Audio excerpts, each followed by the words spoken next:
Welcome back, everyone, to the Chuckle Sandwich. I'm the meat, Charlie Slimecicle, here, of course, with Ted. Hey, what's up? I'm the butt pieces of bread on either end. And jschlatt. Hey, guys, I'm the mayonnaise. And not only that, but again today, the sandwich grows, believe it or not.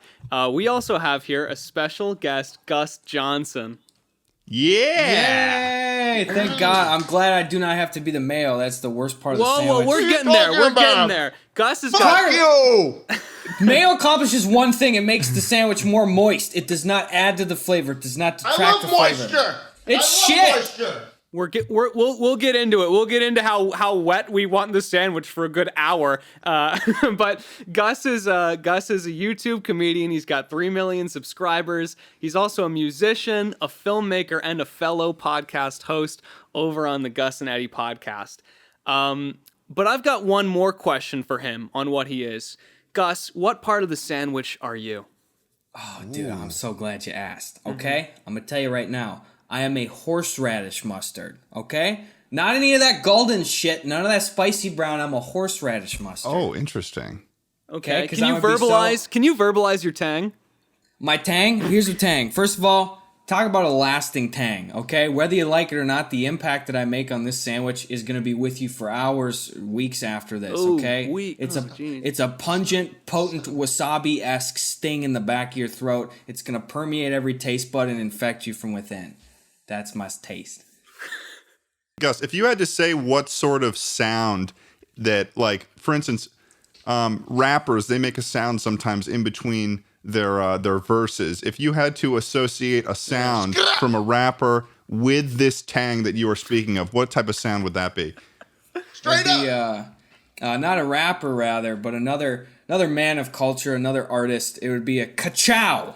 That's what Lightning Lightning McQueen. Nice one. Yeah, he's a fast guy, so I figured, Lightning McQueen is really fast, and we wish we could have Lightning McQueen on the podcast, but unfortunately we had to settle for Gus Johnson. If you kept him in one enclosed recording studio for too long, the fumes of his car would asphyxiate himself. So that's a no-go. Yeah, because he's a. You speak as if from experience as well on this. It's like instead of heart disease, the number one death for the creatures in cars is carbon monoxide poisoning. They just go inside and they die. Which definitely also implies that they do need to breathe. Oh yeah, that's true. I don't know. There are a lot of strange implications in the Cars universe that I think nobody really wants to fully explore. They never figured out the health parameters. I'm just trying to draw on the lines. What's metal and what's flash? I don't know. The guys in cars just fucking die sometimes. Too much carbon monoxide. Get away from my sandwich! Dude, I made a sandwich before the show, and had like 90% of my time with the sandwich has been pushing the goddamn cat away from it. Well, you make a hell of a sandwich. He just keeps coming back up. Feel good about that. I'm not chuckling right now. You gotta make him a mini one. You know, they make the mini food for hamsters and shit. You gotta give him one of those and give him a little Instagram account and say, go off, be an influencer. Go eat that over there. He's trying to... Remember how we talked about like how cats, when they walk on keyboards, they're doing mirroring? Maybe he's trying to mirror you. He's trying to take a nice bite of that sandwich. That's a good point. Trying to hogue it up. He knows what show he's on. jschlatt's very interesting. I feel like I don't... go ahead. jschlatt's very interesting because I've never seen someone who has celebrated his cat so much, and yet the only thing I hear about of his out of his mouth in regards to his cat is just absurdly negative. He's an asshole. Like while he's cuddling it as well, you know. Dude, what an ass! He gets behind the ear a little. He just can't take no for an answer, and I don't feel the need, Gus. I respect what you said, but I don't feel the need to pimp out my cat with an Instagram account or anything. I don't think he said that. It's for your own good. It's not even for the good of the internet. It's to protect you and your sandwich eating time. No, well, listen. I don't feel like I need to make a profit on this thing because I got him for $0. This creature. There was no overhead with the adoption process of this kitty because he had ringworm. He was a sick cat. I took him in. I rescued him. I adopted him. I gave him a better life. And he should start providing is what I'm hearing, right? Maybe he needs to pose for some photos. So how does he? Yeah, exactly. Maybe he's got to pose for some photos. For you know? audio listeners, it shows that it's just a gnarled beast crawling around him right now. You happen to have a pet of your own, Gus, right? You've got Eva, I believe is the name. A dang little dog. She's a 12-year-old Chiweenie. How did you get this said Chiweenie of Eva fame? Oh, dude, she was that was Sabrina's dog when she was growing up, and her mom was taking care of Eva for a few years. And since the pandemic started, we just took over this dog, and now she lives with us. We have full ownership of her. That's such an interesting way to say that. We took over the dog. Yeah, you conquered Eva. Yeah, we've got the old we got the sign off rights or whatever, you know. Yeah, but you bought out all the shares. Yeah, over 50% at least. 51%. 51% of the time. So Gus Johnson, how's your pandemic going so far? I mean, you were talking about, you took over this dog from the pandemic, but it's been a full year at this point almost since this pandemic started. So how was this for you? Well, nothing else scuttling around so far. We might have termites, but we're like, hey, we're probably only going to be in this place for a year, so maybe we just go, hey, on this one. But so we got shout those out, guys. boys. Yeah, shout out. Get in there.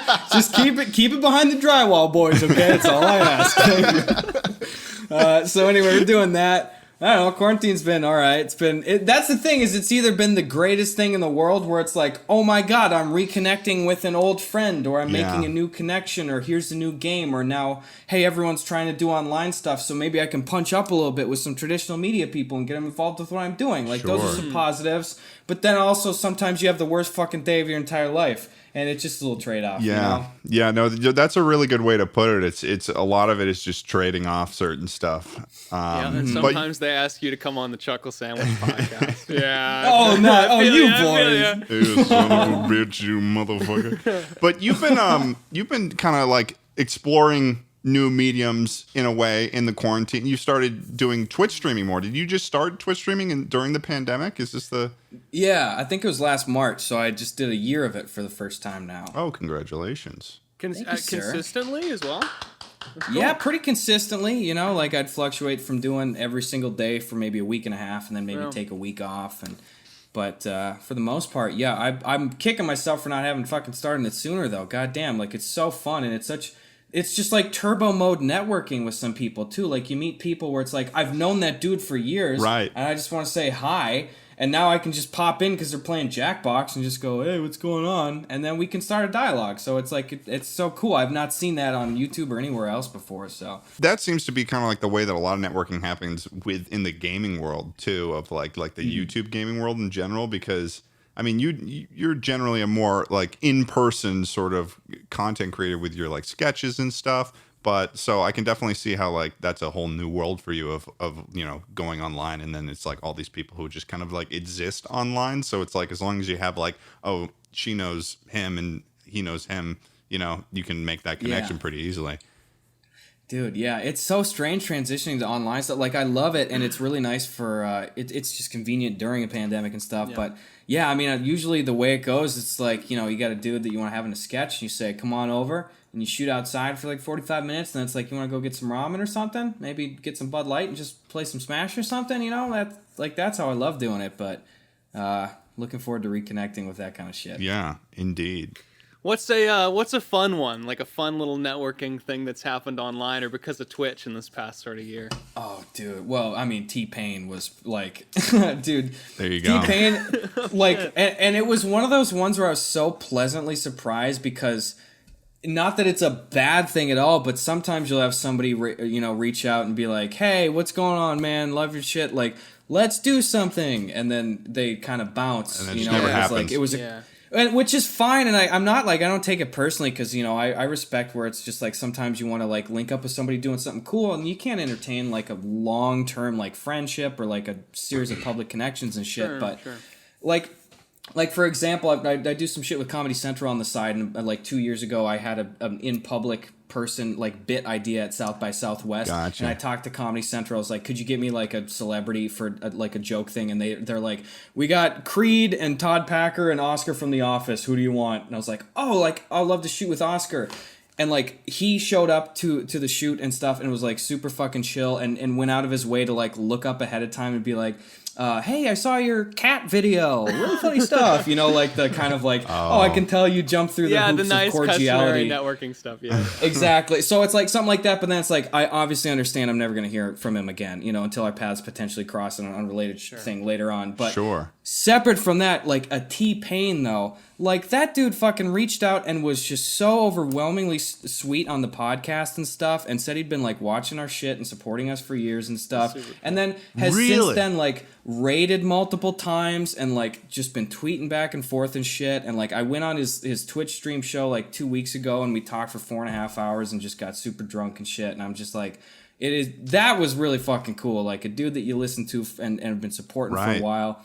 And that must be so crazy, especially because T-Pain was, you know, when we were growing up. I mean, T-Pain, he was releasing all these songs. It was fucking T-Pain. I mean, that's gotta be, because I feel like a lot of the time with what we do, it's like we all, I feel like, internally view ourselves as like D-list celebrities. So it's like we don't, but like so interacting with like someone who was like that, I don't know. I guess I could say like real celebrity. I mean, what is even a real celebrity these days when you've got like Addison Rae and Charli D'Amelio doing shit like that and going on Jimmy Fallon? But I mean, that must have been fucking walking on air. It was really cool. Yeah, it's really cool, and it still feels like it's very new to me to see those lines blurring, you know? Like, it was so, you know, it's so interesting to me, too, and, like, I hope this doesn't sound like I'm saying it with any sense of, like, an air of superiority at all, but I just found it so interesting where, especially top of the pandemic, when a lot of traditional media people were transitioning to, like, doing Twitch streaming and a bunch of shit, like, for the first time ever, something just really perspective bringing to see like, oh, I know that guy, you know, X person has like, I've seen his TV show for 10 years or whatever. Right. And now he's streaming on Twitch and there's like 70 people watching him. Yeah. I mean, I have more people than he does. Than on this Twitch. guy. Like, And, and I'm like, exactly. And you're like, I look at that guy and still in my brain, I'm like, well, that guy's like, he's in there, you know, like he's doing shit. That's a celebrity and stuff. And I'm like, I really don't think of myself as that. I really don't think any of us really think of that, you know, but then you'll see that kind of thing. I don't know. It's interesting. I hope that didn't sound douchey. No, it didn't at all. I think it definitely is a win for like us content creators to like see that. But I think the main difference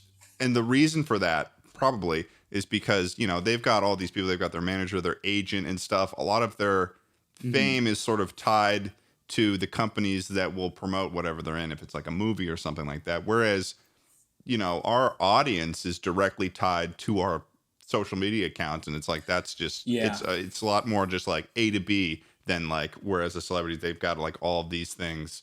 And, you know, they've also got social media, but it's like, yeah, no, I get what you're saying though. That is, it is a like a kind of a good feeling because it's like, hey. Well, and it's really weird too because, and again, this year's illuminated more than any other year for me. But it seems like we're in this weird pocket with just culture and technology catching up with traditional media, where there's a lot of overlap of like the people that are customarily in both camps want what the other people have.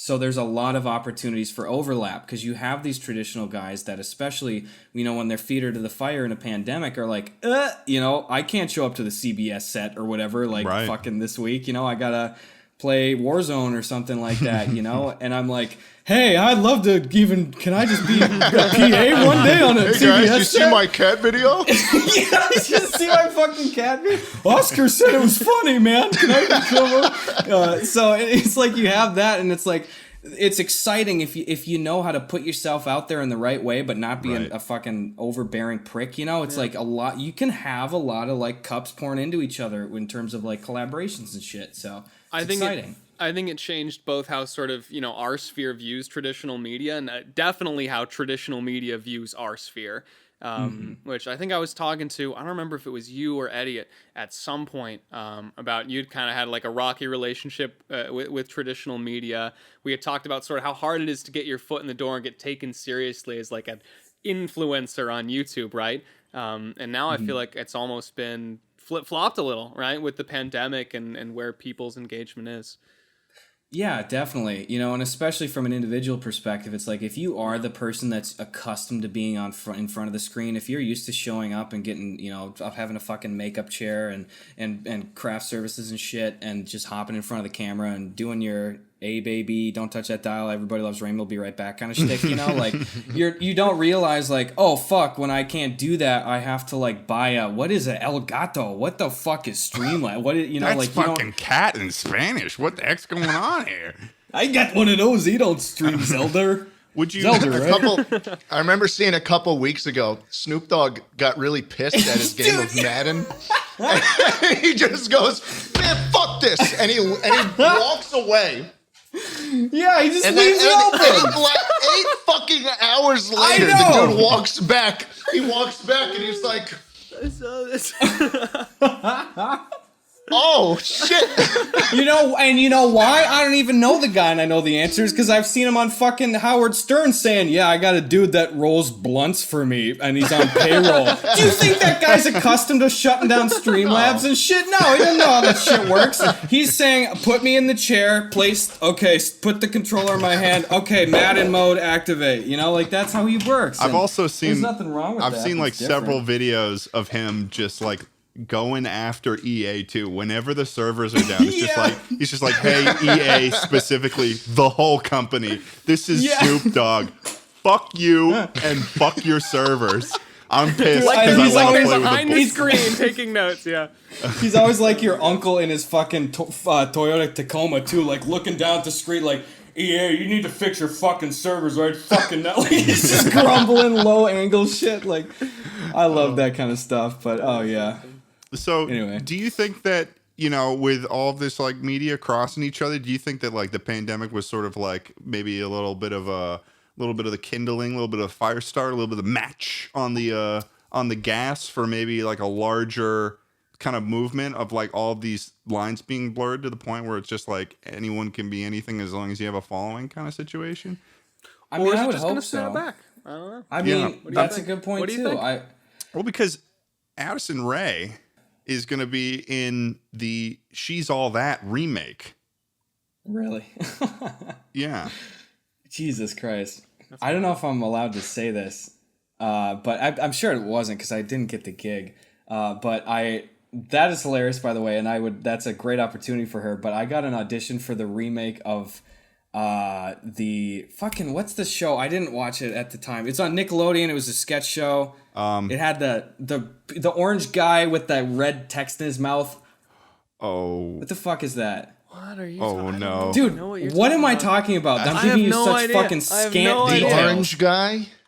It was like a sketch show. Is it All That? It's All That. All that? Does that sound familiar? Charlie, you on that? Is that what that shit is? I don't know, but I'm trying. I'm I'm glad trying, you didn't man. get it because Addison Rae would kill that role. She just fucking start dancing.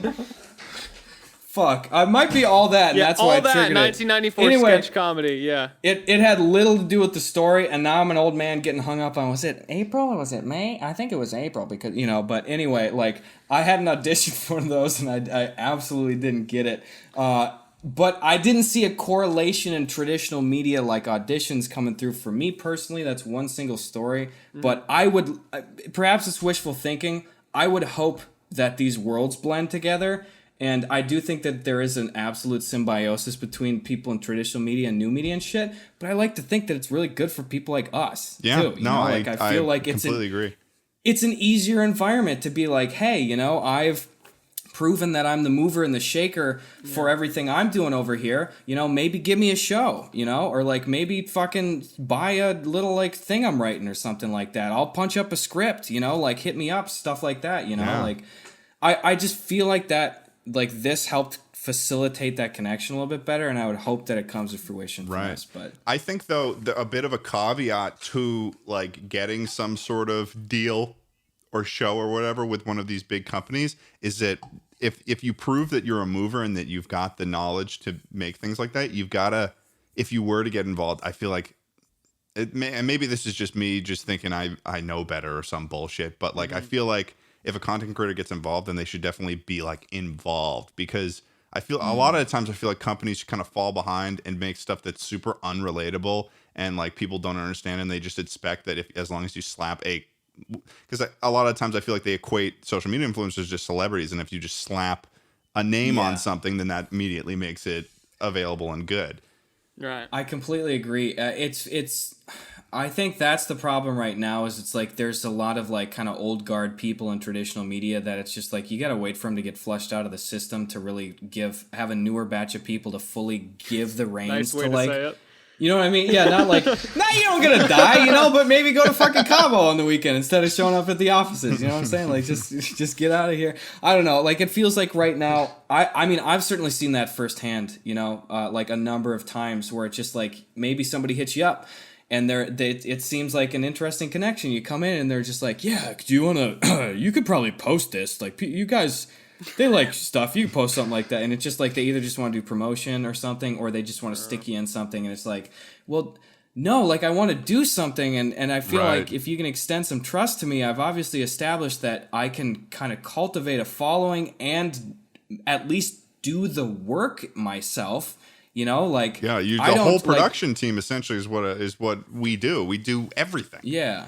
So, I mean, I don't know. So I'm seeing, I feel like that's even been changing in the last 2 years. Like more people are willing to meet in the middle and trust and stuff. And honestly, like Comedy Central is a huge example for me. Like they started reaching out to individual creators on like YouTube and Instagram and stuff. And they picked a fantastic group of people that made sense, that they weren't just getting like, oh, who's big, sort by top 50 channels, pick 10 of them, you know, like they actually cut into like who's being featured on Reddit and like who's getting Twitter action and stuff like that.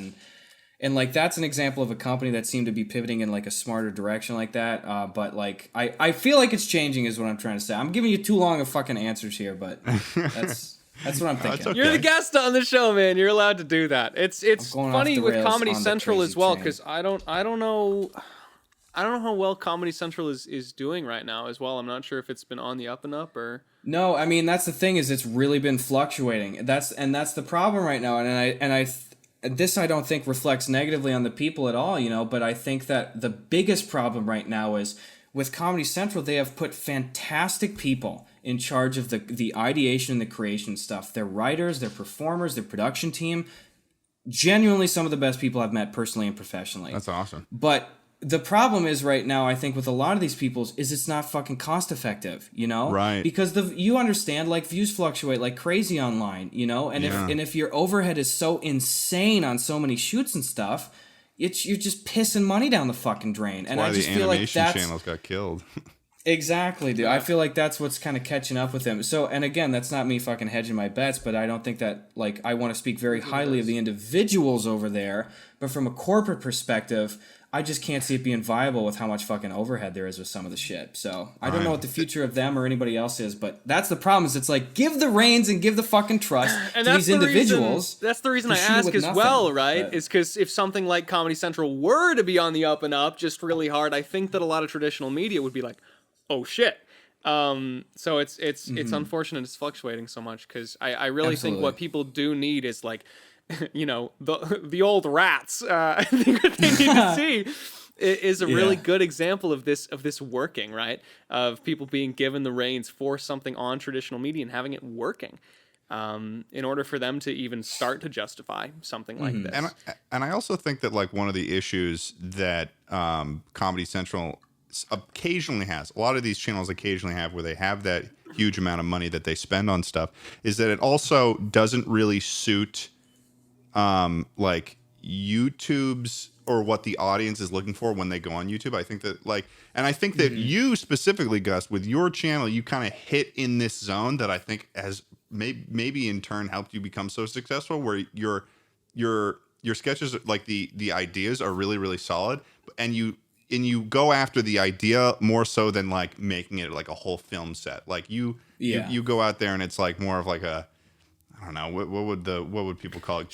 Share your inner machinations with us. What is the creative process of Gus Johnson like? Well, I mean that's essentially it. Is it's like it's the joke first every single time, and that should supersede everything. And if there's an obstacle in your way, especially depending on the venue that you're putting it out in, I'm making an internet video. So if I think an idea is funny, I'm never going to get hung up on the budget, on a prop, on a piece of gear or something. I will find a workaround for it so I can get it out quicker. And 9 times out of 10, that's the better idea, because it's more funny or charming or homegrown and shit. And I feel like if you lead in with with those principles, you have a better final product of just like trying to make some clean, funny shit. Right. And to tie it back to Comedy Central again, I really don't feel as though. Who's this guy? He's got he got a hard on for Comedy Central? Was he a television man? Was he on the big What tube? is he, man? one of the suits? Yeah, But I mean, like the thing is, when Comedy Central did their creator stuff and they started bringing in people like myself and Trevor Wallace and Caleb City and stuff, in person to shoot in their New York offices and stuff, like we'd go out and we'd shoot sketches that were fucking hilarious, but they'd be all day sketches booked in downtown Manhattan at a fucking Airbnb. Dude. There'd be 3 PAs getting 2 meals worth of fucking food for 15 people, and I'm like, Yep. I could shoot this myself in my room, like the script is great. You've done 90% of the legwork and it still looks good.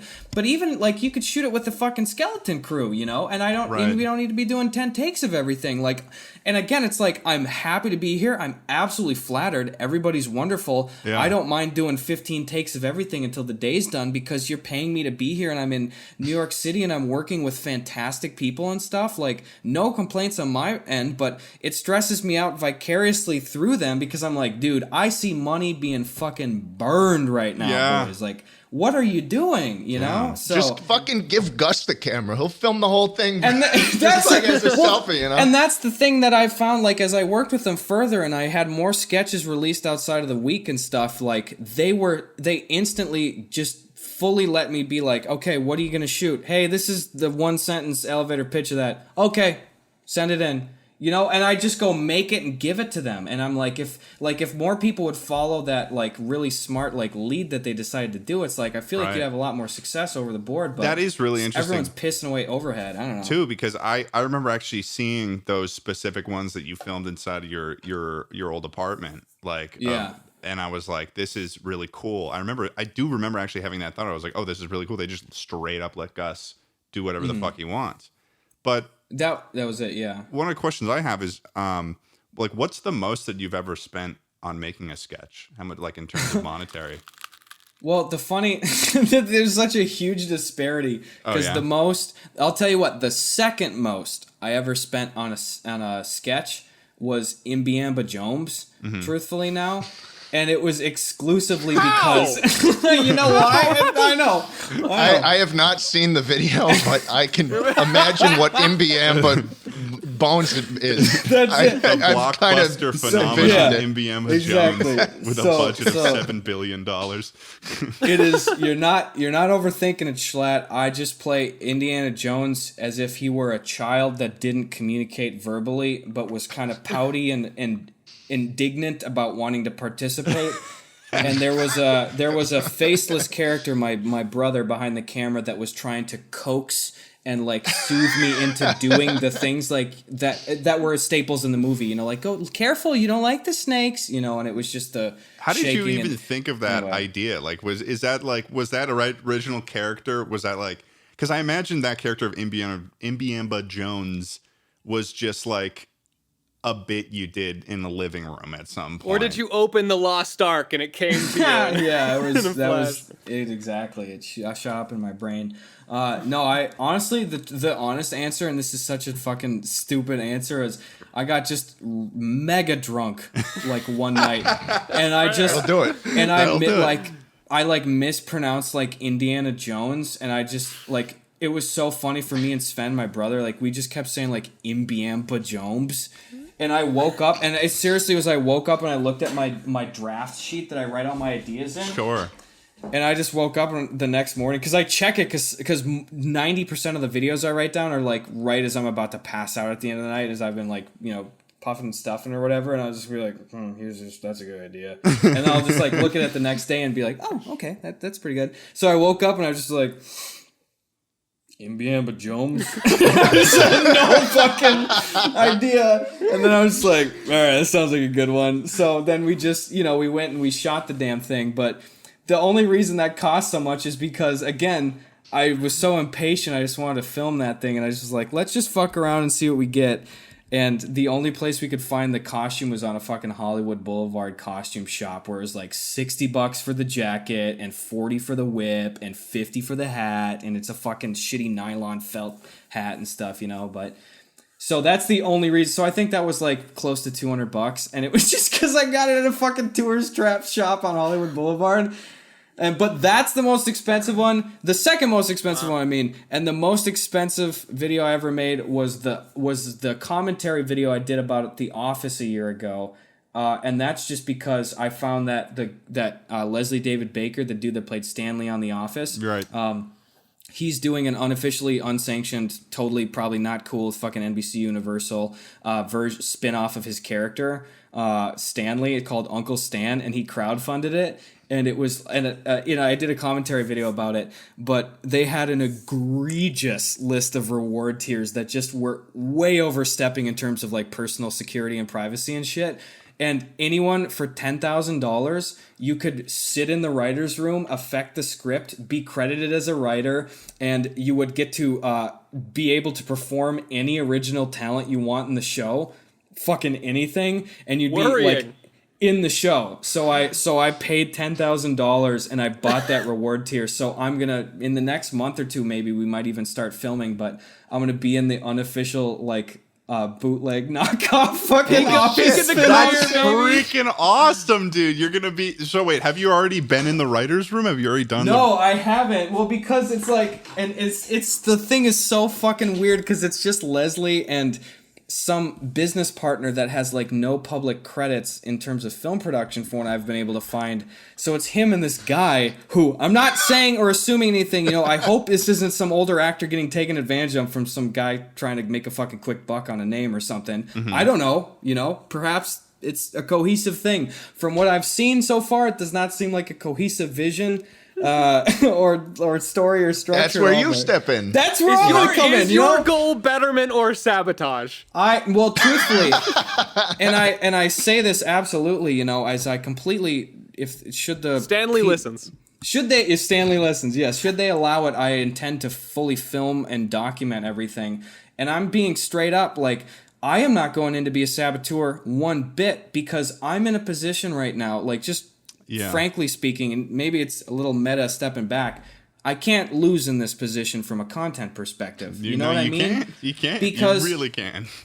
Because, and truthfully, I'm not going to try to agitate anything. I'm going in completely neutrally, and I just want to document the process. Because when I say, you know, I can't lose, it's here's the thing, is if it's a disaster, and if people are like really rude and it's terrible, gold mine, you know? I just say, honestly, I don't have to inflate anything, you know? And if it goes wonderful and people are sweet and I think it might have a chance, gold mine. You know? It's great either way. Then it's an underdog story. Dude, it's great because that reminds me of when Marriott hotels lost power. I moved into to Texas the day of the snowstorm. Oh, man. And so my house was out of power when I moved.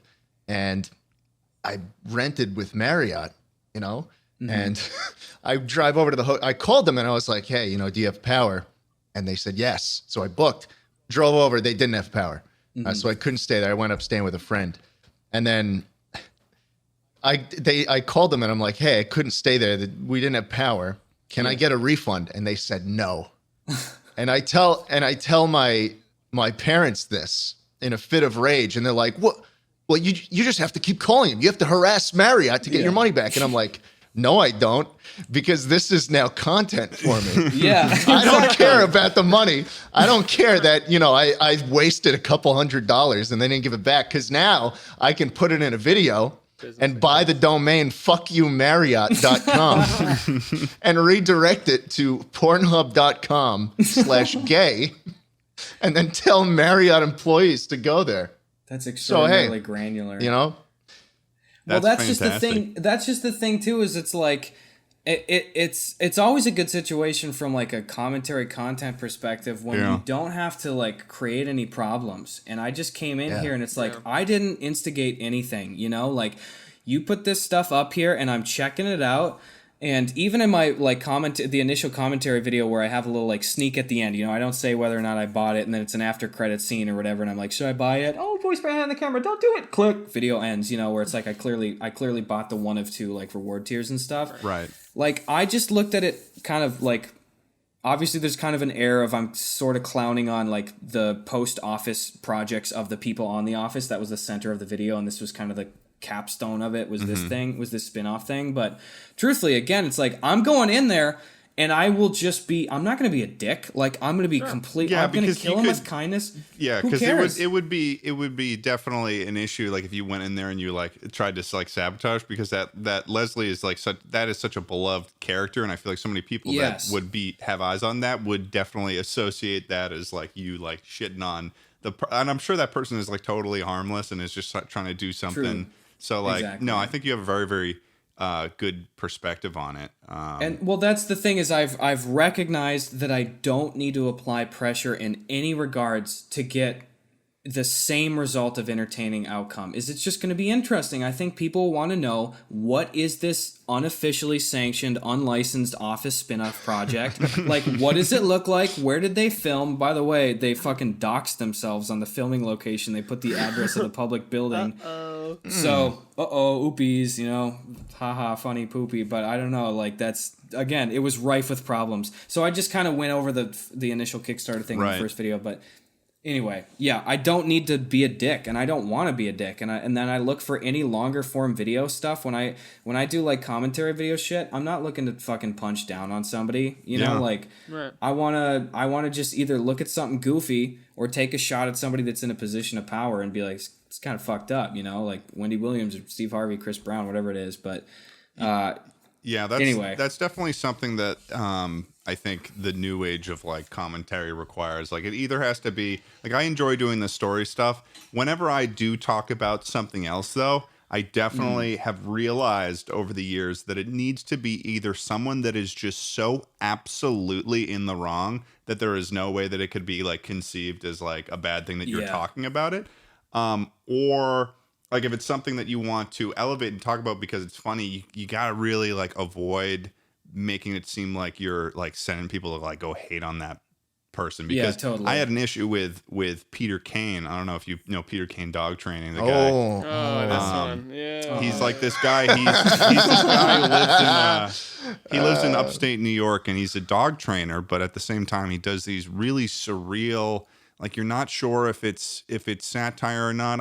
I honestly, Bigfoot visits him. Yeah, he talks about, he makes videos saying I had female Bigfoot forced me to have sex as a video title, and another one of he saw the Dog Man, and then it'll be very clearly in the background it's it's a puppet that I think he builds creepy homemade puppets that are I don't even know, because I don't know how much of it is he's making up, or if he's just, whatever the case, his channel is really interesting because it's just just a collection of all these things. So I made a video talking about it, but and it was more of a celebratory sort of video where I'm this guy is ridiculous. I don't know if he's joking or not, but let's just talk about this and let's look at these videos and I'll crack a couple jokes. No ill will intended. But I made the mistake of wanting to, and not fully understanding how much of an audience I had. So at the time, I wanted to get an interview with the guy. So I said, "Hey guys, go to his channel and say, let Ted Nivison interview you." It was a huge mistake, because that guy has made 3 videos about me just shitting on me. He'll make videos just talking about anyone who interacts with him. Bigfoot on one. And he actually hasn't even seen my video, because he claims that he doesn't watch videos that are over 1 million or under 1 million subscribers, people who post videos about him. So he hasn't seen my video, but he thinks that I hated on him. And then all the people who watch his channel are man, this guy's so I'll get on that video, I'll get people who are saying leave Pete alone. He's just trying to do his thing and you're a bastard.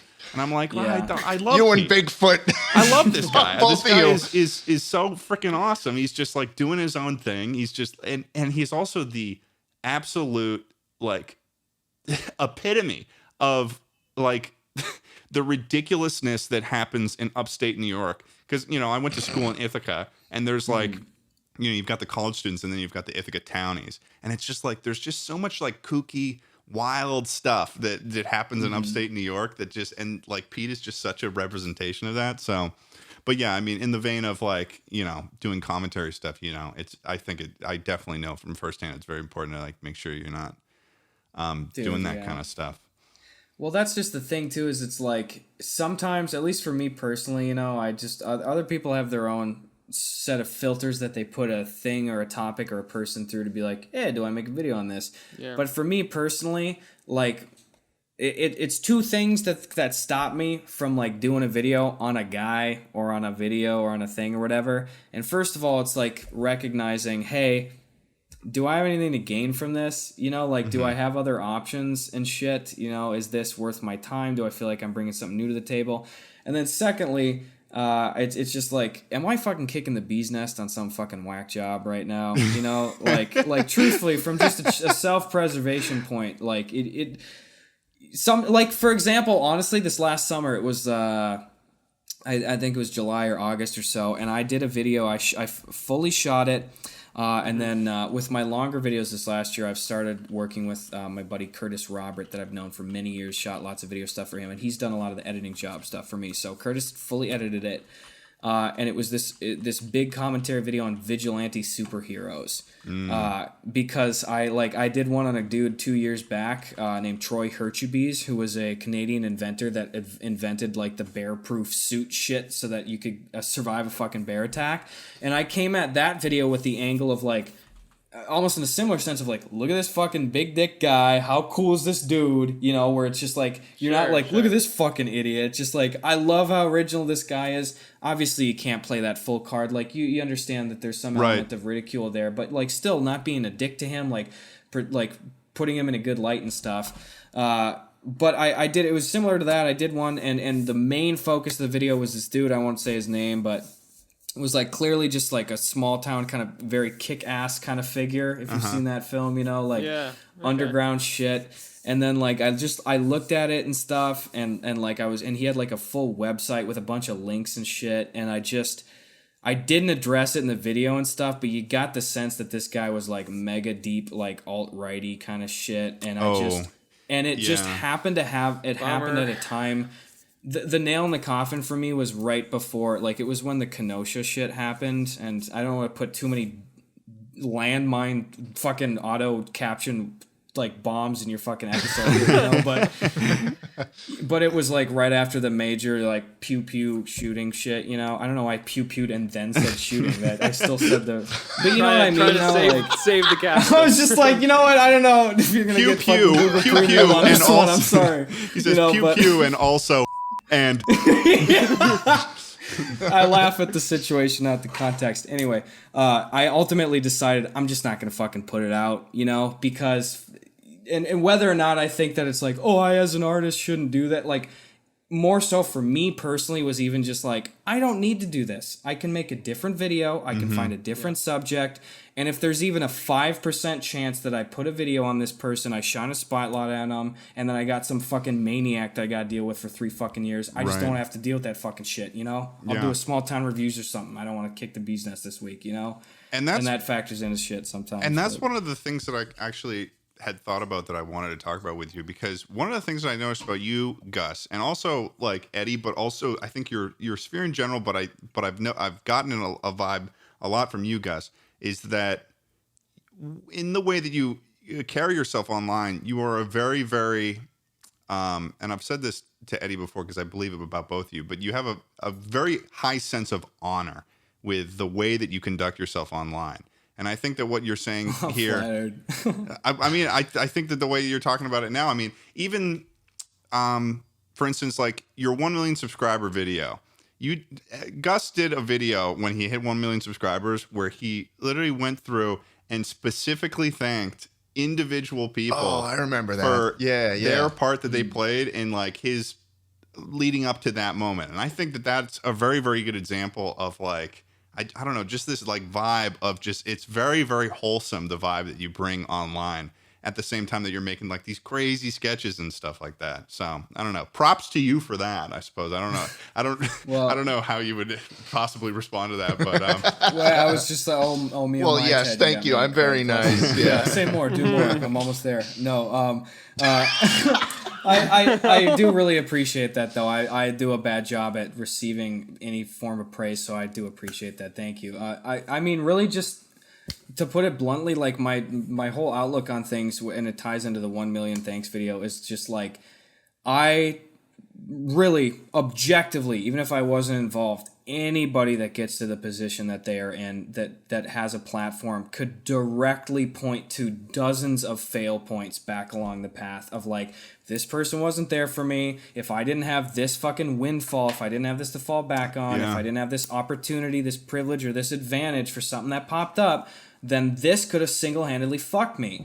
So really the idea that anybody with a platform could have any sense of superiority over anything or feel like they fucking deserve anything is so asinine to me, and I want to be quick to fucking call it out and then recognize that it's like, hey, you know, I don't feel like I need to be like cat of nine tails in myself of like, I am not worthy, you know, but I at the same time not try to fucking pull rank and think I'm better than anybody. And I want to give credit where credit's due and thank people and praise people if they've directly helped me or if they've just helped whatever. So that was just kind of my thought process with that. But hell yeah, I don't know how we got here, but I agree with that. Just grabbing groceries out there.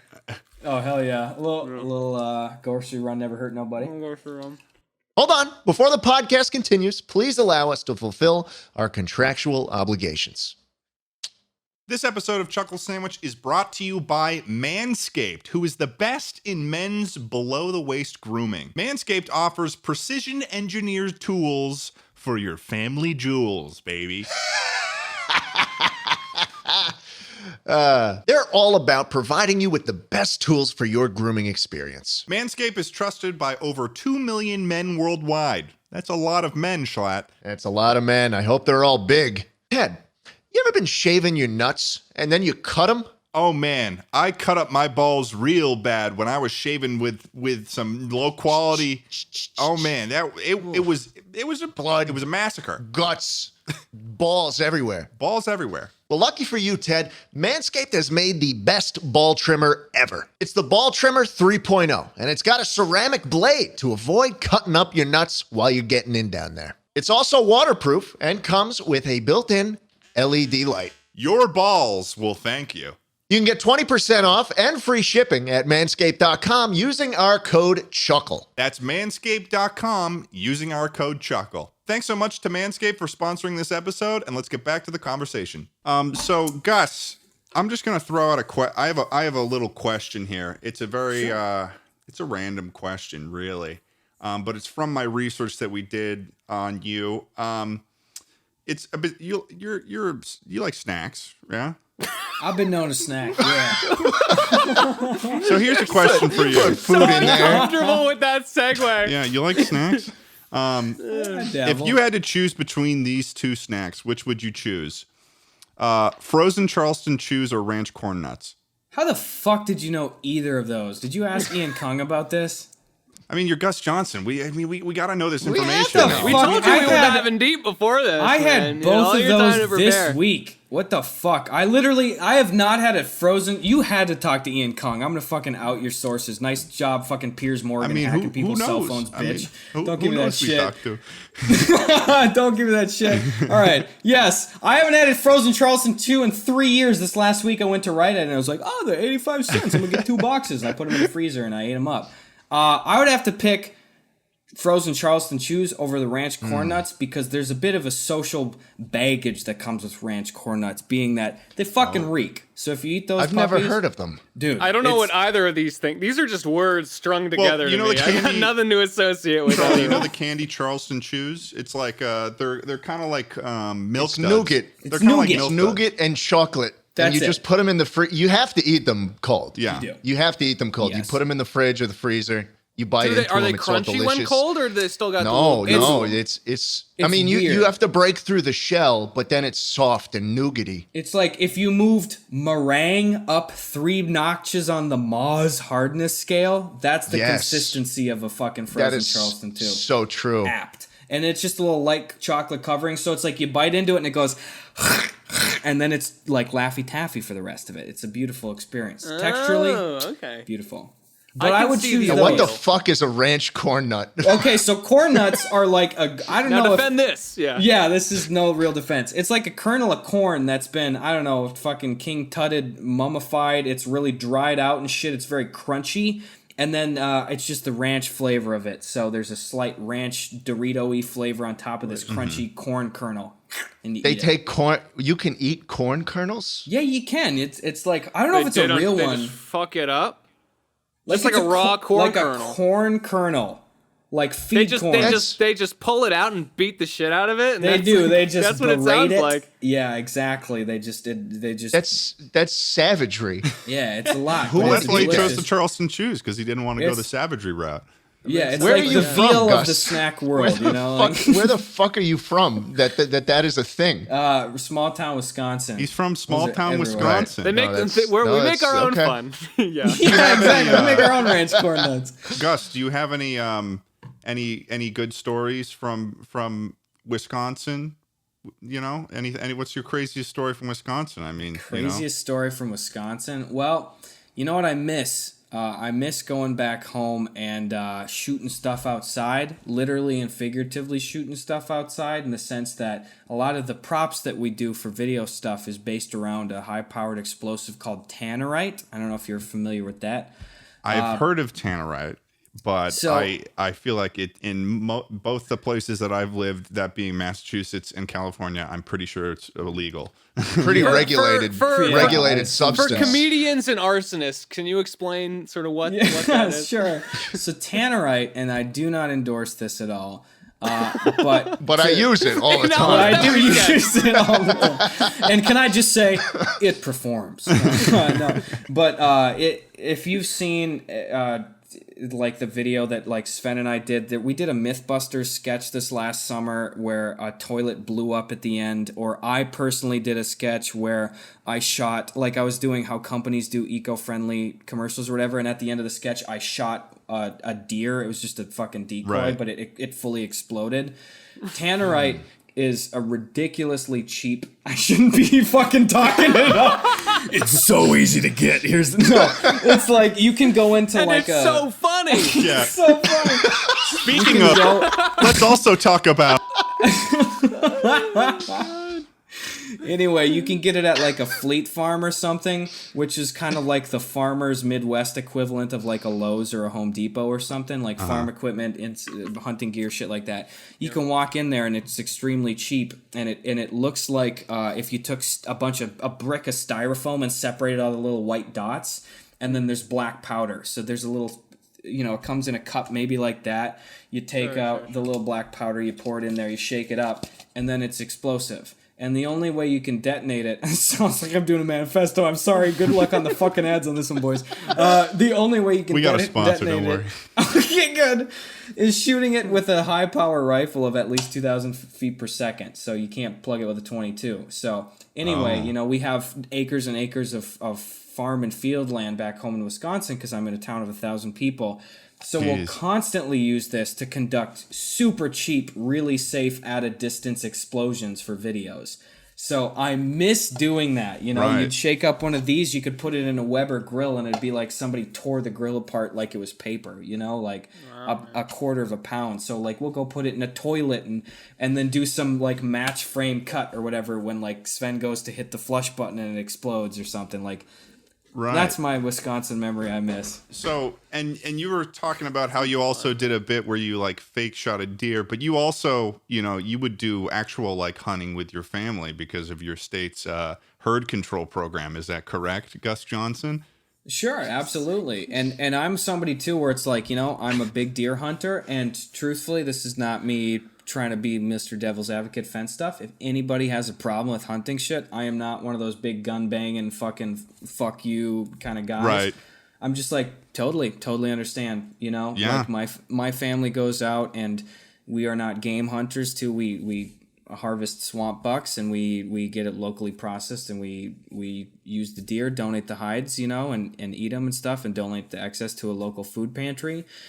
So I'm very at peace with our ethical consumption of that. But at the same time, if people have a problem with that, it's like, I get it. I'm not looking to ruffle anybody's feathers. I don't give a fuck. You know, I hate it in any direction if somebody's trying to cram a fucking ideology down my goddamn throat, you know? Yeah. But if you dare come after the Johnson way of killing deer with tannerite, then get the hell out of here. Yeah. For the time, the family. I actually... You guys want to know how to make napalm? You know, I gotta. Soap and gasoline. You just need gasoline and styrofoam. You know. So, Gus. Yes. For our audio listeners, by the way, love you to death. Gus has a sort of a whole situation behind him. It's a sparkling purple bonanza. It's glorious, but. What's going on here? Is this part of your stream room potentially? Are those explosives too? They're not. Non-combustible fairy lights from Amazon, $12.99 plus Prime shipping. So I wanted to do kind of a Skyrim-esque room over here. It's not come to full fruition yet, but I wanted to have a little bit of that Winstead Manor planter action going on back there, and I wanted to have some alchemy ingredients. So nice. You Chuckle Sandwich boys are looking at my shitty-ass wide-angle thing right now, but if you get a little more granular, you'll see that there's some fake Nernroot and like more Tampanella. And, that's cool. Rot and shit. I just got some like blacklight fairy lights off of Amazon and stuff. And then I got a bunch of bioluminescent fish tank plants that look Is the close. Nernroot gonna fuck with the podcast audio? Yeah, it's terrible. It's a gamer joke for you out there. Hey! And he's like, what's going on, Gus? You know, it's like terrible. But, no, so I got that going on, and then I got the individual unit of a fireplace thing that Sabrina's mom got her, and I was like, I'm gonna be real with you, this is made out of particle board, this shit fucking sucks, there's missing 3 pilot holes, we're never gonna build it. So I just took the unit out and I put it on that table that I found up by a dumpster, and hey, Skyrim is the result. Isn't Skyrim older than most of our fans? Yeah, like, probably. I think it's coming what's up with the 10 interest years. in Skyrim all of a sudden? Dude, I mean, it's reigniting more than anything. That's been such a cyclical game for me where it's like at least every 6 months I will just get lost in that for minimum a week, you know? It just hit at the right time for me. I didn't have a console when I was a kid, and then when I was in high school, I won a PS3 out of one of those stacker arcade machines, and really, so I finally, what? You won one of those? You got a fucking PS3 from Stacker? It's Dude, possible? I've won the grand prize on Stacker 4 times now, I believe. Oh fuck! So, dude, I remember when we were in LA. Oh, wait, my we God, went to the shit, yeah, we we went to watched the you- fucking Dave and Buster's, and we Yeah. watched Gus just do the Stacker machine. And he killed it too. That's it. You can get to the end 70% of the time, truthfully, like if you just learn the game, and it really just is it's like putting it to the right? Well, it's actually a little bit like center left is kind of beneficial. Because that way you don't want to rely on the corner. People try to do it. They think that they have double the time if they get it in a corner slot, but it's prone to missing more. Whereas it's kind of left to center, then at least you can have it left to center, right to center. It gives you more time on the comeback to truthfully time it and like gauge the trajectory of it. Right. But really, it's like it's a simple game in effect, but each individual stacker machine is programmed to only pay out the top prize if there's like, you know, base price plus X% of whatever the most expensive prize is in there, and you can set that as the fucking arcade owner or whatever. So I encourage you at home, if you see a stacker machine with cheaper grand prizes in there, put $5 in, roll the fucking dice, gamble it up, you know? I encourage that. There's a high chance that you win it. So anyway, I won one of those things because you can get to the top grand prize thing almost every single time, and it's just a matter, like, you can literally see the bullshit in front of your very eyes of like, I definitely stopped it just skipped. Yeah, exactly. Yeah. So you can do that, but I won one in high school, and I got a PS3, and it came with Assassin's Creed 3, and I got BioShock and Skyrim. And that was like, so I went from having nothing to like having 3 it all. mega games right there. Yeah. So I just, you know, it's if you had one game, wouldn't you love that game to death? You know, I'd like that was one of my first games. No, that, so especially if you're growing up with that. Exactly. So I just kept playing that over the years, and I've been revisiting it lately. And you know, it's the pandemic, and I want shit that feels nostalgic and safe, and I can come in here and turn off the lights and, you know, get a little unsober and listen to some Mac Miller good news and just go, all right, it's pretty cool. The perfect one to come back to. That's too. funny you say that song specifically, Mac Miller Good News. I've been listening to that a lot lately. Oh yeah, dude, that's a fucking anthem this last year. That's a good one. Are you a big music guy, Gus? I love music. Yeah. There's my piano over there. We did some research, Gus. Turns out you open Spotify sometimes, you know? Yeah. Okay. What do you think of Wicca Phase Springs Eternal? Damn, you're just fucking vying for Sean Evans' job, aren't you, dude? Trying to get in some fucking Chuckle Sandwich compilation times Ted Schlatt, Charlie stumped the guest with good question. Yeah. Hey, we have to know. I love me some Wicca Phase Springs Eternal. Fucking Wicca Phase Task Force. Let's go. Gotta have me some Just One Thing.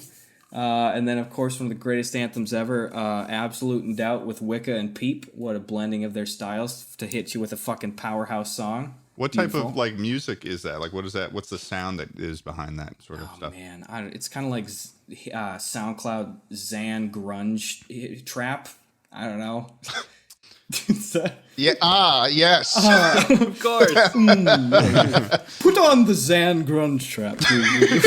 And you're a big fan of that, like sort of trap sound, like Lil Peep and stuff like that. And I mean, I got Lil Peep lighters and fucking LPs everywhere. I don't know. I love Lil Peep, and I found a bunch of cool artists as offshoots of him. So that's been pretty fucking big for me in the last 3 years. Yeah. I probably haven't had a Lil Peep in like 5 years. You get in there again. Easter's coming up, Charlie. Exactly. So that's true. Exactly. Hey, is this episode coming out on Easter Sunday?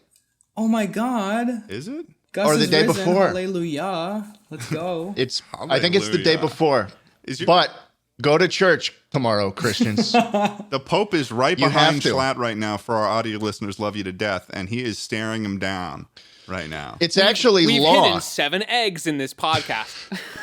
Christians have to go to church on Easter or they go to hell. That's true.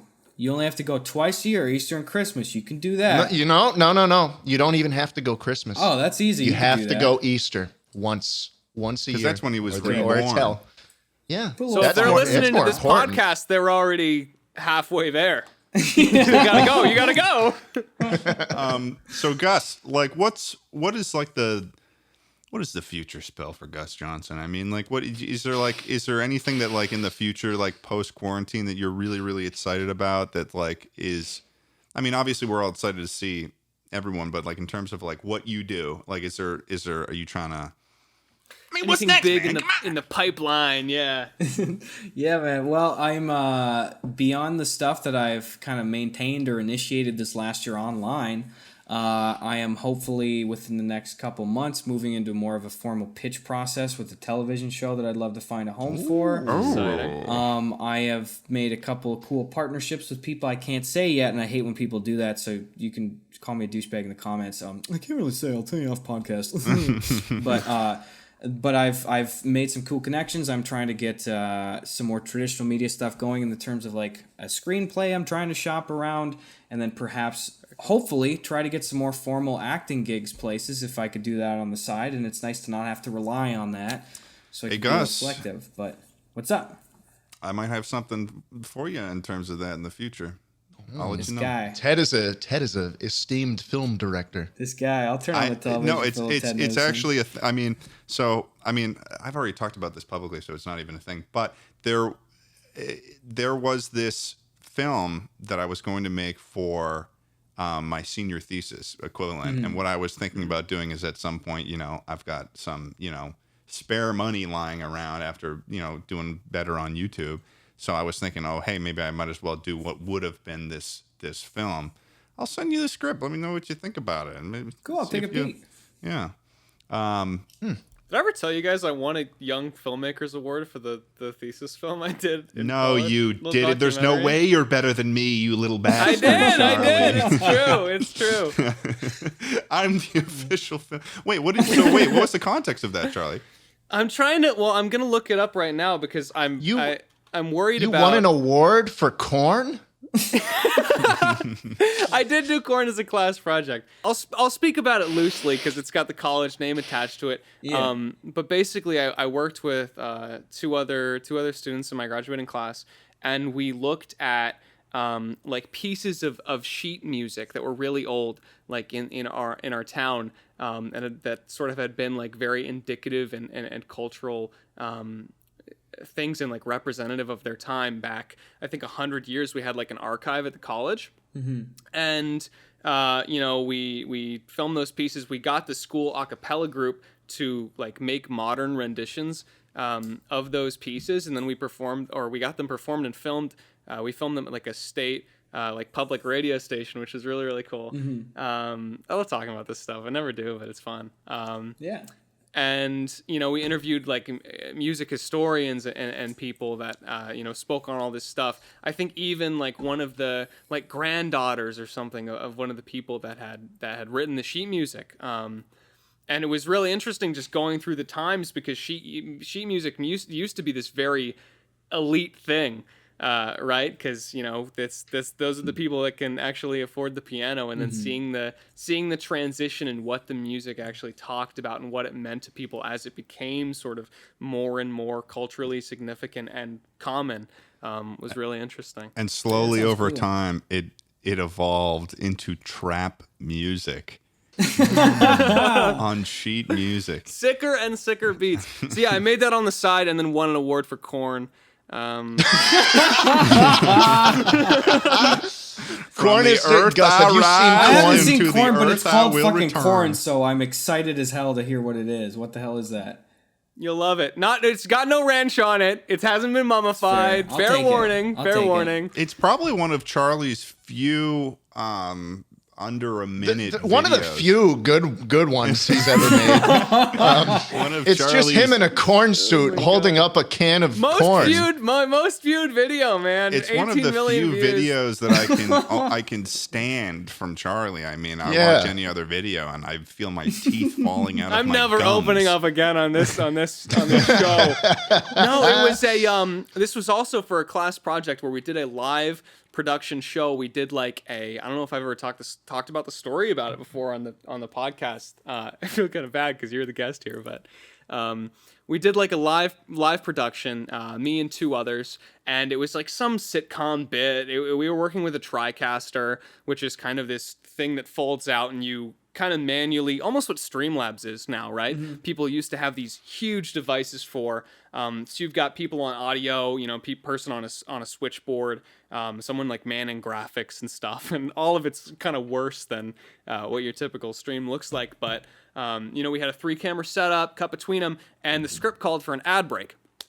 So I go home, and it's we're presenting it tomorrow, and I'm like, I need a fucking ad, and the day before had been recording a Hitman video separately because I did gaming stuff on my channel, and I ordered a bunch of costumes for the Hitman video to like disguise in and do bits in. And this same day, this Korn costume shows up, and I've got the video's fucking like processing. I'm like, why did I order? Like, what was the purpose? What was the bit I had in mind when I pressed buy on this Korn suit on Amazon.com? And then it hits me in a flash. It was Destiny Takes a Knock at the door. It hits me in a flash. I open the pantry. What's that? A can of corn. I've got the ad. Oh, yeah. I stand in front of the camera, the webcam, for about 10 minutes, completely blackout. And when I come to, this video is formed. That's great. That That was sounds like a fun. good It process. was a lot of fun. Yeah. That's how it works. That's you the don't creative need process. you don't need Comedy Central dumping hundreds of thousands No, of dollars no, into bullshit no. production. Give me Hey, some- wait, this wasn't filmed in an Airbnb in New York City. This is what YouTube's all about. Yeah, give me that It's Jolly those- Green Giant cash. That's It's my those shit. short videos that we all love, especially on Gus Johnson's channel. Oh We call that the segue. This is why they call me the Segue King. Dang. He Hashtag brought it back. shorts. He's brought it back. How has he done it? But Gus, one thing I don't think I've ever told you about was that I've been aware of you since back in the day when I was first my little itty bitty 3,000 sub channel. I used to do this thing where I would put stuff on short videos, short little snippets of my larger videos when I had a gaming channel on YouTube Haiku. And for the Yes. longest time, you have sort of been the hero of YouTube golden Haiku in boy. many ways. yeah, man. Wait, Ted, you did that too?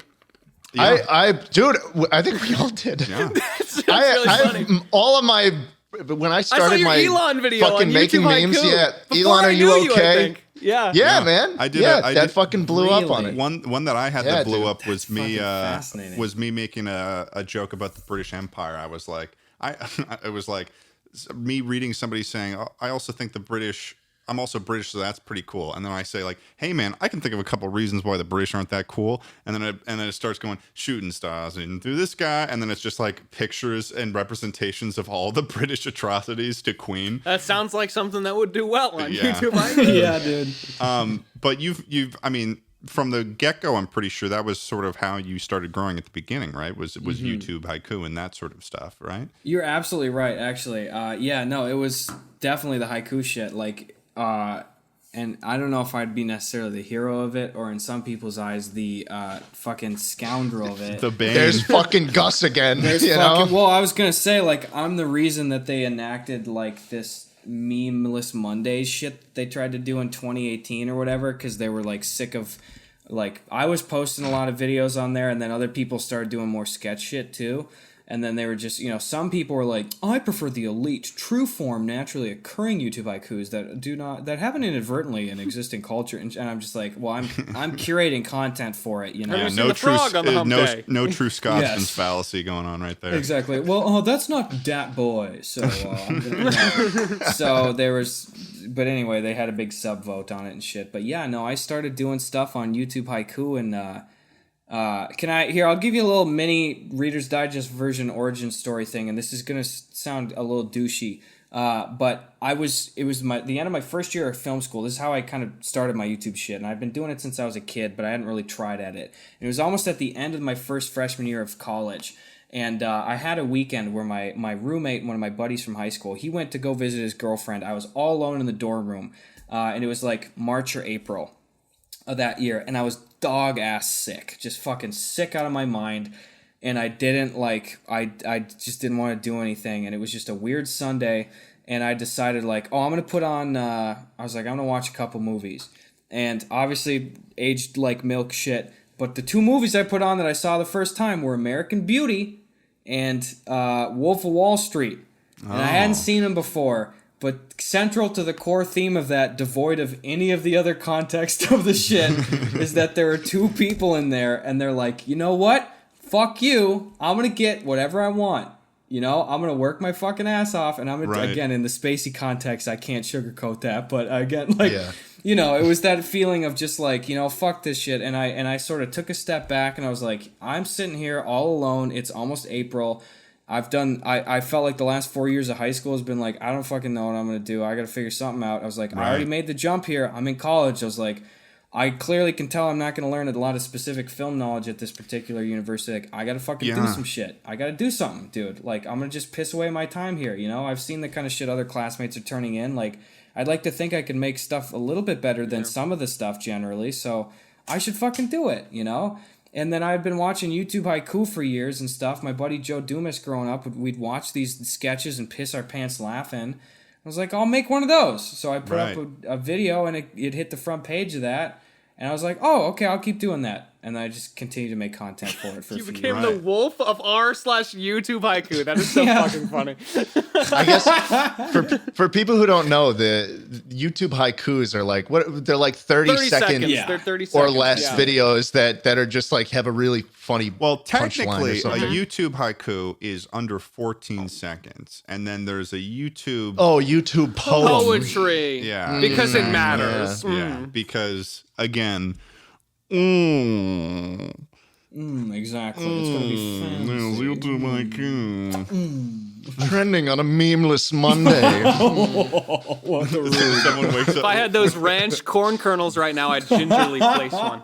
One of the mods wakes up on a Monday and they're like, I can't wait for a memeless Monday. They see a non-meme. Oh my God. And they choke on their torn nuts. That's not Stefan Carl. Whisk it away. Whisk it away briskly. Yeah. Damn, but so you do the short sketches on your channel. But what I find, one of the things I find very interesting about your channel that I feel like a lot of YouTubers these days would be absolutely terrified to even do is the fact that you make videos that are 3 minutes, under a minute, 30 seconds, 10 seconds. But then you also do these longer, 11, 12, 13-minute commentary videos, and they all do well. And I think that is somewhat unique to your channel, which I find really interesting. And, you started off with these, short videos, but when you were about to do one of those first, longer commentary videos, were you like nervous about it? Like, were you worried that it wasn't going to do as well? Absolutely. Sorry, Sabrina got me a beer. She's wonderful. No, I really was. The first longer video that I wanted to do was one talking about mobile game sponsorships and just how overbearing they can be from a sponsorship perspective of like, you got to do XXX. I'm sure you don't have to speak. I know that very well. But Sure, so a thing or two. I just wanted to talk about that at length and stuff. And then that got good reception. People seemed to really enjoy it. And I found after I did a couple of those and I started wading into those that that became it fulfilled a number of great things for me. Like, first of all, I wanted to talk about these subjects at length. Right. I wanted to talk about Dr. Phil or this weird Steve Harvey clip that I saw and shit, and it was just fun to do it, and I liked the process of doing it. Mm-hmm. Also, it made the absolute most sense for sponsorship placement for me because I felt it significantly more comfortable putting a sponsorship at the end of a longer video than I did in a sketch. If people do that, that's fine. I didn't want to have to do that, so I did that. Yeah, because if you have a minute long video and then they have a minute long sponsorship, it's like sponsorship's 50%. It's like, exactly, and I got so in my head about that too. So.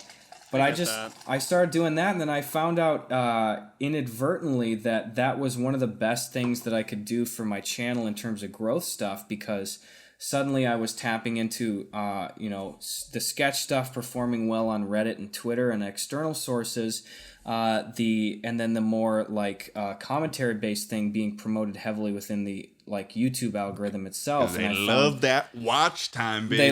They like the watch time. They're like, if you have a mid-roll on there, I found my female audience percentages started swaying way up when I did the commentary videos. They see your face, right? More, and that's what it is a lot. And then they realize, this guy's hot. I got to stick around for this. I got to ring that MF bell, no, that's not, I don't know what it is, but I think that there's a significantly higher portion of female viewership on commentary videos than there are sketch comedy.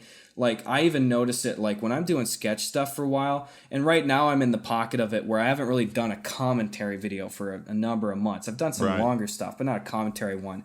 And I'm back at 90% male, 10% female again, Really? Yeah, dude. But whereas sometimes if I have, like, a commentary video or two out in, like, a 3-month stretch, that can skew sometimes as high as, like, 35% female for a while. Which, dangerous. I don't know. Dude, and do a couple commentary videos and then send those demographics out, and then all of a sudden fucking Morphe's gonna be coming out of nowhere trying to get you to sponsor them. Yeah, exactly. But yeah, maybe it's Maybelline. I don't know. But anyway, that's the thought process. There is it works in a lot of ways, and it's also an opportunity for me to say, hey, I have a little bit of time. I got the podium at the top of the video to be like, hey guys, by the way, do you like this hat? Check it out. Or like, hey, I'm doing this new thing. Maybe get a ticket to my live show. Whereas like, I'm not going to be in Imbiamba Jones mode and be like, by the way, guys, stop, Sven, put down the camera. I'm going on tour next week. If you guys could, like I just can't. It just makes a lot of sense, and I like the content. Right. And now it doesn't ruin the flow. It doesn't ruin the flow, and I'm surprised also that it hasn't hurt my channel in terms of performance-wise stuff. But I think that the only honestly. I can't imagine in what sort of instance the longer form stuff could hurt your channel, because I think that it makes sense at the end of it, because it's like a lot of your videos, your sketch videos that you do are sort of, sometimes, they're a joke about a trope or a commentary on a trope that already exists. And your longer form videos are also in a way a commentary on something that's going on or something like that. So people already know that you kind of have like a funny perspective on those things. And also I feel like, I don't know, I feel like it makes sense. And also YouTube watch time. I get the connection you're drawing there. Yeah. Connections. Perhaps. Podcast. I could only get, hey, this guy. Zip it is up. What's up? Anyway, yeah. Gus, do you know that if you we just kind of stewed in that. I wanted to do. Really. I was like, I wanted to see what happened if I someone's just gonna didn't. break it. It's not gonna be. It was like, a Mexican I'm sure it'll be standoff fine. of silence. Oh, that was awesome. Gus, did you know? Yeah, I was gonna ask. Did you know if you go like this, you can smell your mustache? Oh, I actually God, do he's on this that again. involuntarily probably 30 times a day. I'll be like, did I get that beer on my... Yeah, I got the beer on my stash. What does it smell like right now? Well, I mean, beer, for starters, you know. A little Voodoo That's Ranger. fair. But That's fair. no remnants of the hoagie I had for lunch, so that's a good sign. Looking up. That's another good What sign. was What does it that game usually that- smell like? I would say... Sorry, Ted. We're having a discussion here. I would jump in. I had to take off the handlebars. Yeah, come on, guys. You're not even a part of this. Look at your faces. I was You going to have ask nothing what that there. game that Swagger had mentioned was. What was I'm the name of that? gonna clench up and grow it out right now while we're talking. Remember the milk game? I'm gonna try. The milk game. You get a milk mustache and then you let it. You see how long it's like a game of Oh chicken. God! You see- Don't bring this No, up. let's It's not so talk gross. about that. So Let's not Swagger talk about Souls was that. on the podcast and he mentioned this mustache fuck game off, man. where you Yeah. you take a drink of milk and you get a milk mustache and then it's sort of a game with yourself. It's a game of chicken with yourself to just see how long you can go without getting rid of that milk on your mustache. It was unclear if That this would was drive a me game nuts. or a form of torture, by the way, both of which were Nuts. kind of in there. It was in the middle. It was peppered in It was the middle of a segue, discussion man. about it was the torture. segue to torture, so it's not So, good. yeah. That feels like the water torture shit to me, where that drips right on your forehead, like slowly. Oh, I would just feel God. it, because you'd feel it getting warmer, and you know that involuntarily something's going to drip in your mouth. It's going to be warm milk. Just accept it, and it's going to be 30% sweat. So I feel like I'd fucking lick that off in like 20 seconds tops. I couldn't do okay. that. That would just kill me, dude. Now imagine it rotting curdling. and Curdling. just being on the mustache the whole Gus, time. I'll be Don't honest with wanna you. do This that. isn't on the topics list. What's your Let's, favorite kind have of you ever milk, heard about man? scaphism? I'm just trying to Have get you us ever- out of here. You ever been fed a 1%, lot you're of like milk and 2%. honey and sent out into a still water You an lake oat in a milk canoe? kind of guy? I haven't tried Maybe that. soy. Tied and you I can't wouldn't judge move. if you were just, soy. I You're wouldn't just judge. shitting out Almond milk. Really, milk if and it's honey. a liquid, if you can put it in the Insects- cereal and you enjoy it, that's what it's all Insects about. just start eating you to death. and Scaphism. You ever heard about you that? start Heard of it eating, yet, drinking no. that milk. Oh well, I can show you. I mean, we can look up some videos on man, LiveLeak fax me after a this pic or if something. you're down. Yeah, sure. totally. I'll send it to your beeper. That'll be good, you know, the old page. So Color Gus, page with an eye. before we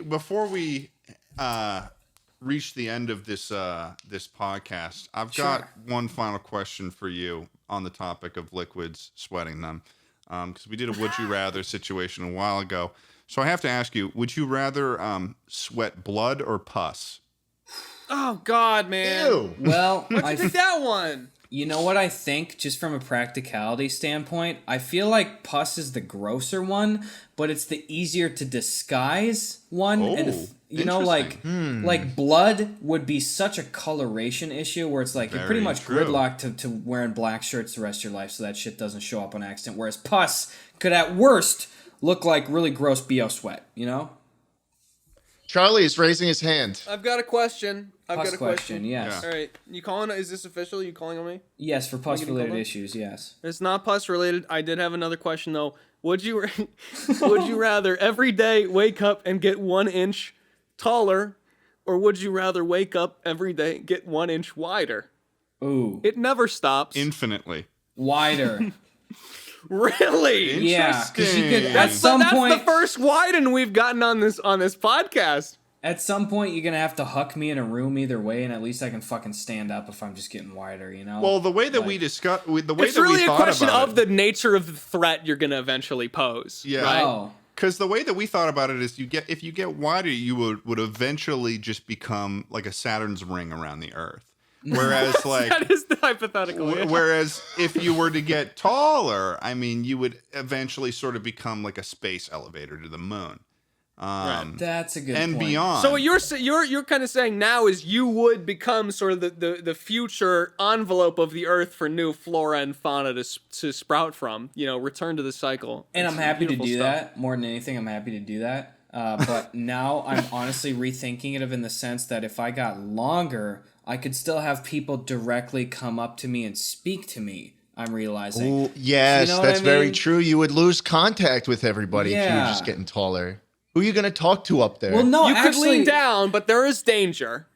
Fuck, if I'm taller, though, I could lay down. In fact, the inverse of that, jschlatt. If I got wider, people couldn't walk up to me, even if I was 6 foot tall, you know? They like, would have to. They would have to kind of climb up. They'd have to to, you like, fucking on swim. You. It would be like another Mark Rober video of, like, the fucking cornstarch water shit. They'd have to run across my little shit, you know? So you'd be laying down? You'd be bedridden your whole life as your legs just got longer and longer? Yeah, because, I mean, let's face it, 10 days in, I'm going to probably not even be able to support my own weight on my legs anyway, so I'm committed to laying down. Might as well have people still be able to come up and kiss me and give me some food, you know, like stuff like Yeah, that. So as long as you true. keep your head in the same place, Yeah. Yeah. right? The rest of it can go wherever Yeah. else. So Get your official head answer, right. Saw a wider hole in as the wall, long stick as your feet out of it, and pray. so Yeah. wider as long as provided kisses, smoochies, and food. That's it, in that order. Yeah. All right.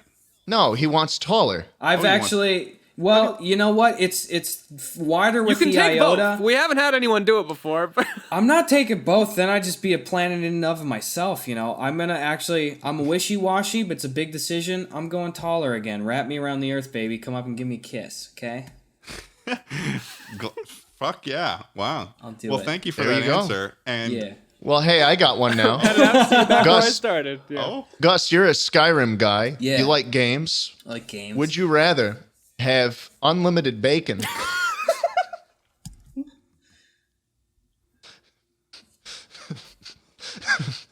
Schlatt, is finish the the joke that- question, Schlatt. Is the joke coming, that you're it's not going to coming. provide a secondary option? Would you rather have unlimited bacon, but Schlatt, you need to be able to pull yourself together for this.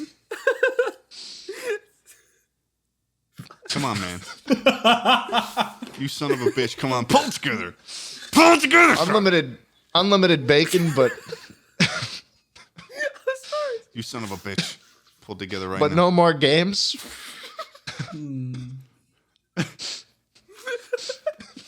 Wait, is that the only option? Or is it- Come on, finish it. Finish the question. Why is this so Would you funny to me? Finish the goddamn question. Schlatt, finish the question. would you rather have unlimited bacon? but you can't play games. No more games. Or you have games. Can I guess? Unlimited games. Can I guess the inverse then? I'm guessing that potentially the inverse of that would be that I would have an unending multitude of games that I could potentially play, but that I would be severely limited, in fact, entirely limited as to Charlie, the potential your to eyes are consume red bacon. from crying. No. That's not the inverse. Okay. I'll just. Would you rather? Can you type Gus- it out or Gus something? Johnson. Gus, would you rather have unlimited bacon, but no more games? Yeah. Or games. Unlimited games. Rip it off. Wax it. Would you rather have unlimited bacon and no games? No more games. Or Or games. Unlimited games. And no games. Games and no games, Unlimited games. But But no games. but no games. This is the fucking pinnacle that you built towards? Did you just fucking Chris Farley show me? You remember that? All right. Well, I mean, which one's it gonna be? considering all of the parameters that have been Literally laid just forth, like the weakest would you rather that exists in the universe, in our dimension. What's the recommended amount of dedicated wham tier question here for the server? Well, what's it gonna be?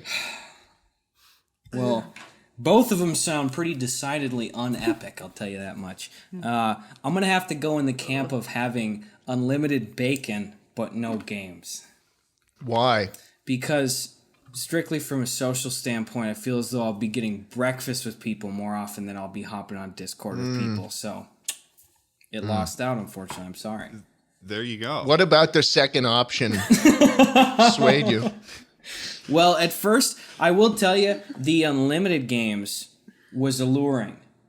Yeah. But the later half of the Tends to be. proposition, you know, it just, that's where it fell short, I felt, you know, and it was just the lack. You think? It was not only the lack of games, but the all-encompassing lack of games that was ultimately alienating for me. So, Well, see. it's been a pleasure seeing you on Twitch. I guess I'll catch you now in IHOP. yeah, you know what? I'll be an IRL streamer. I'm going to be like It is fucking what it is. Sam Pepper out there. I'm going to be at Denny's. So, Gus, for the people who've stuck around this far, whether it's our audio listeners love you to death, or if it's our video watchers on the YouTube, where can they find you? What do you want to? We're opening this up for the. You got any little, plugs? Got any upcoming projects you want to plug? This is This is your our Sean Evans disc camera. Exactly. Disc camera. Can I throw in? Let me roll out the red carpet for you. roll out the red carpet. I will throw in a micro morsel of a Sean Evans thing, and then I'll say. First of all, you can find me on Twitch at Gus Johnson. I'm Gus Johnson on YouTube. I make sketches and stuff, so you come say hello to me, please. I actually shot. Here's my Sean Evans thing. I shot a Hot Ones parody with iDubbbz 3.5 years ago called Cold Ones, where it was the show with very lackluster questions and progressively colder wings. So I mean, it was kind of like a Chris Farley show clone of, are you like a real cop, or what's the, what is, like just nothing ones where you just stammer, and then every wing went from like really undercooked barbecue slathered wing to ultimately in package still Tyson frozen wings, and like Ian was just eating them and shit. But I shot it on his film person at the time. He brought a 4K camera. We shot it on his gear. He gave it to me. I had my shitty fucking 2014 MacBook Pro, and I couldn't edit 4K footage worth dick. And I wasn't smart enough to be like, well, I could just transport this to fucking 1080p and export it and like leave it overnight. So anyway, I didn't touch it for a while. And then fucking Max and Chad made Cold Ones. And then I said, well, Max, Chad, Ian, Cold One, I can't fucking do that. So I've never released it. And but one of the jokes in there was that I had there's my tie back here. This is the tie back to this story. I had a joke where I had like 50 of them. I had like a bunch of cameras. I was like, this camera. Those two cameras have been going out. That camera back there, yeah, okay, that camera's good still. That guy's got his iPhone out. Can we cut over to that? Yeah, exactly. So That I did that me a whole little bit thing, of Sven's school project thing where with the cameras like with the Yeah. wide and the cut in and the zoom in and stuff. That was exactly, very good. yeah. But anyway, that's my morsel. That's my overly long goodbye. No problem. Either Google way, me. Find him on Twitch. Thank you Find him so on much, YouTube. Gus Johnson, for coming on to the Chuckle Sandwich Podcast. You've been our favorite You were the Gus. You were the horseradishy mustard. Let's go, dude. It was the horseradishy mustard. It was tangy. It had like some tang to it. It had like a chow, just like Lightning McQueen, and he died of carbon monoxide poisoning. So either way, have a great one, guys. Thanks so much, Gus. Thank you. Bye-bye.